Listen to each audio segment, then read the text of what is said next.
Bismillahirrahmanirrahim. Assalamualaikum warahmatullahi ta'ala wabarakatuh.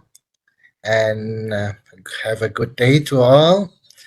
Hopefully, inshallah, today we look at the Islamic Financial Services Act 2013.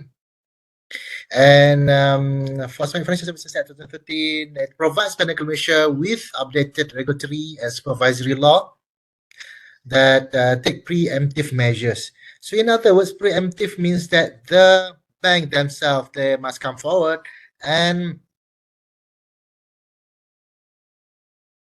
make themselves clear. So they must have this sense of integrity and responsibility. So they need to come clean. So before the Bank Negara Malaysia detect any wrongdoing. So this is on behalf of the bankers. So the bank themselves, they must be sincere and responsible. They must take preemptive measures. So preemptive measures that it is something that you need to do before anything bad happens. Preemptive measure. So the key features of the new legislation, so the greater transparency and accountability of the Central Bank of Malaysia in carrying out its principal object to safeguard financial stability through a more risk-focused and integrated approach to the regulation of financial institutions.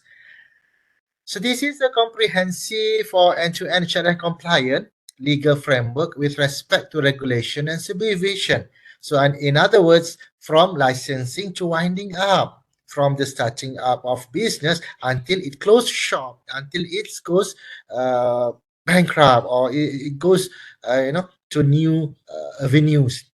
Strengthen business conduct and consumer protection, requirements to promote consumer confidence in the use of financial services and products. This is why the banks under 2013 IFSC, they need to come forward if they themselves detected any wrongdoing by way of their operations. So they need to come forward.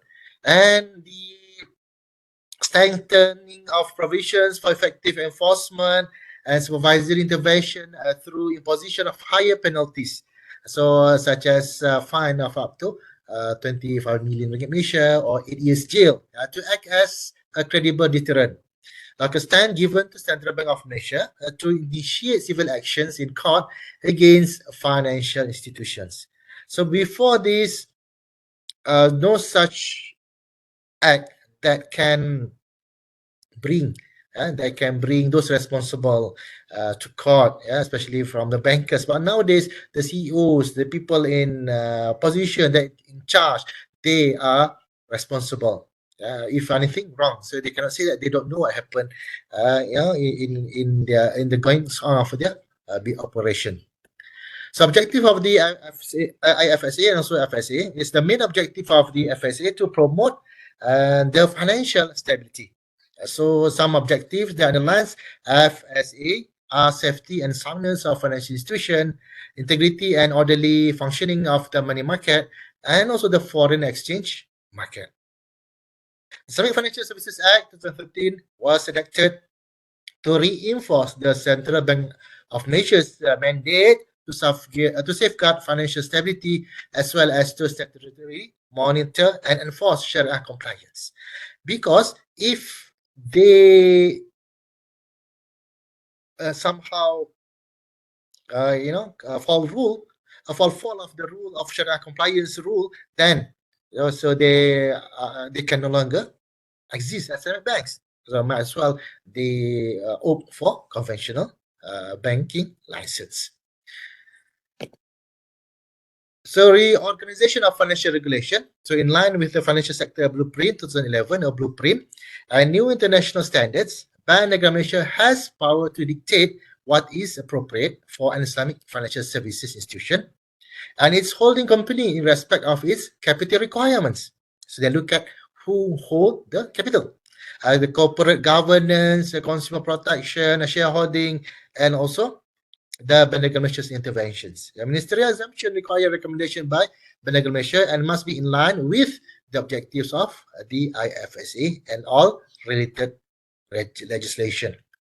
So the FSA and also the IFSA have been characterized as omnibus financial legislation.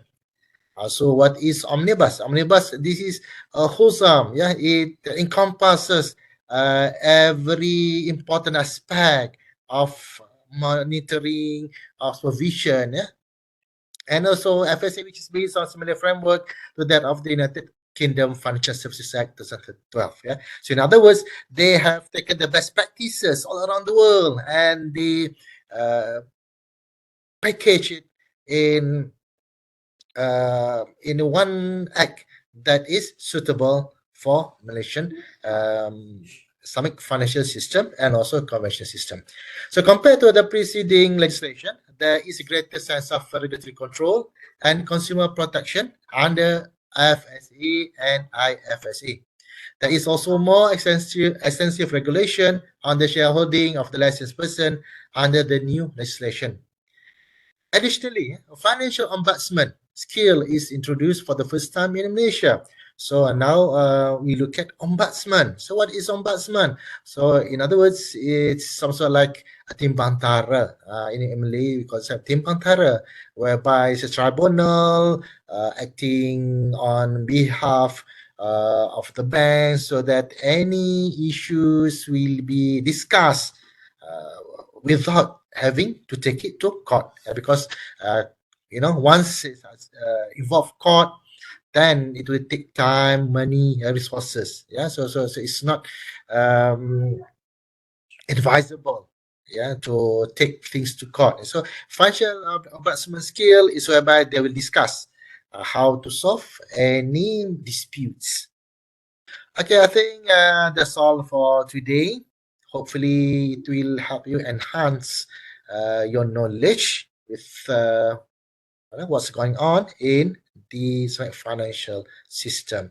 So until later, take care and be safe. Assalamualaikum warahmatullahi taala wabarakatuh.